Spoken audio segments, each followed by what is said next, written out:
My name is Miles Jones, and I did high school and youth sports, chapter 7. In the introduction, it talks about how nearly 4.5 million young men and more than 3 million young women are participating in high school athletics during the recent years.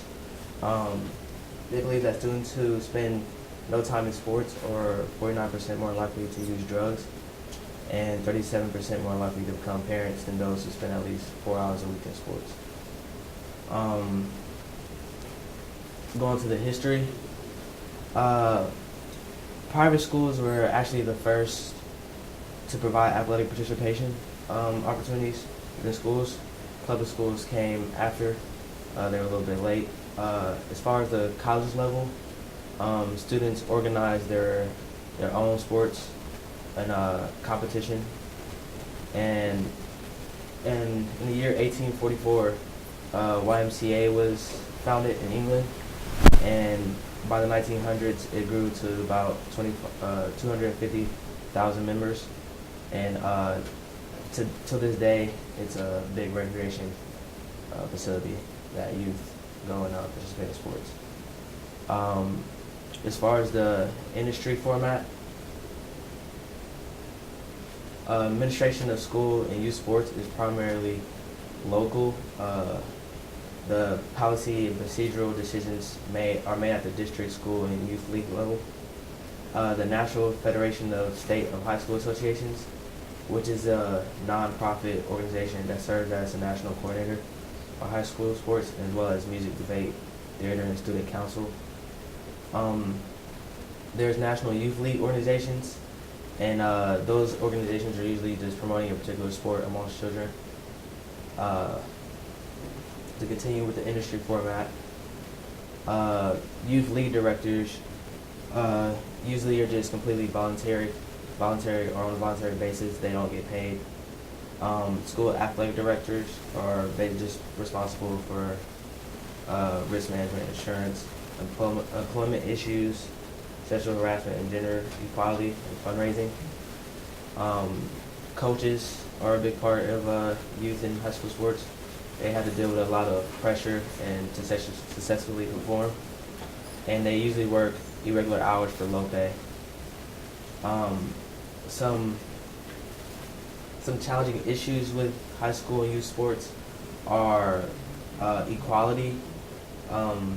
Most sex discrimination charges in high school athletics have been issued on state or U.S. constitutional equal protection clauses, state equal right amendments, and education amendments of 1972, or a combination thereof. Administrators are responsible for ensuring that athletic programs treat boys and girls equally. That's all I have for challenging issues. And as far as career applications, in this chapter of high school and youth sports, it could impact my career if I choose to be a coach in youth sports. I don't think that's the way I want to go, but if I decided, that's how it would impact my career. Yeah, that's all.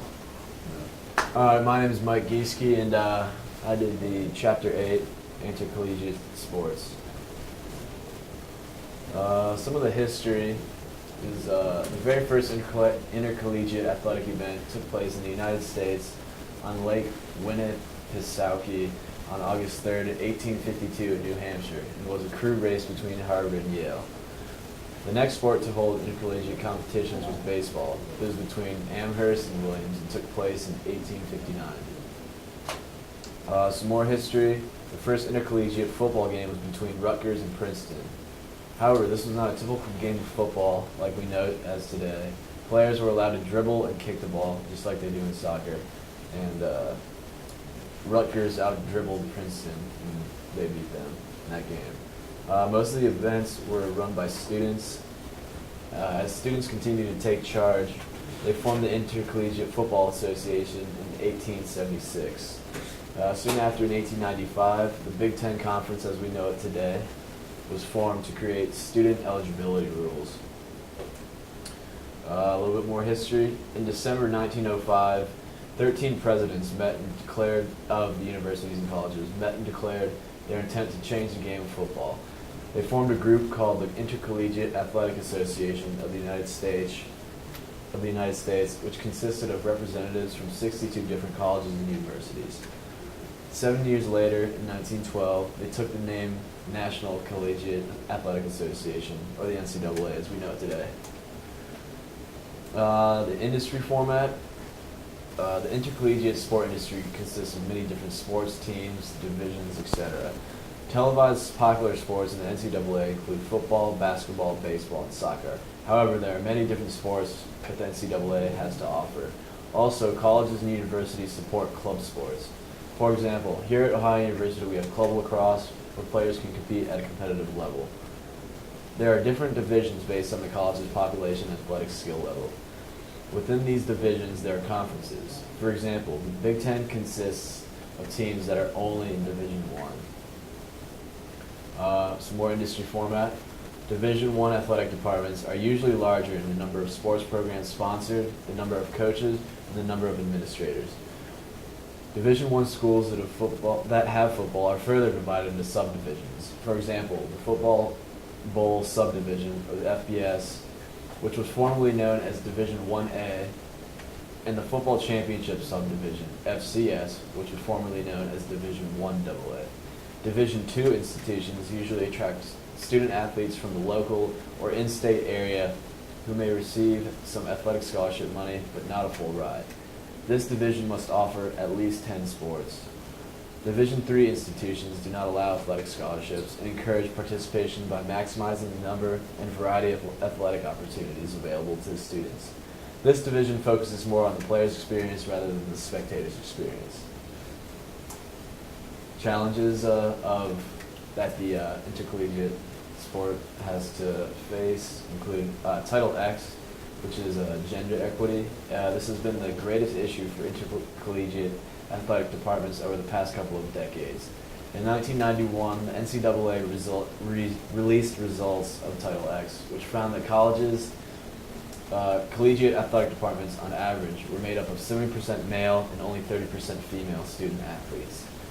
This study also found that male student athletes were receiving 70% of athletic scholarship money, 77% of the operational budget, 83% of recruiting dollars available. As a result, sex discrimination lawsuits took place, with the courts often ruling in favor of female student athletes. Some more challenges here. Minority hiring has been a long issue of concern and debate within collegiate athletics. In 1993 through 1994, the NCAA found that African Americans accounted for only 10% of athletic directors and 8% of head coaches. In a more recent study in 2008 through 2009, that it didn't show much improvement, as only about 4% of athletic directors were African Americans still. However, the amount of African American head coaches has increased by 3%, which is still not that great. Women have also lacked representation among administrators at the collegiate level, as they face the same issues. As you can see, it's the same pattern as we're trying to improve, but it's still not that great. There's still need for women administrators at the collegiate level, and athletic directors and coaches. Other issues include agents gambling and amateurism, also known as AGA, academic reform, and the need to revise and update the NCAA's policies to keep up with new technologies. Career implications. This area of sports management affects my future because I'm looking for a communications job in sport. Whether it be intercollegiate athletics or professional sports, I'm hoping to use my communication skills I've acquired through school to get a job in the near future. And that is my presentation.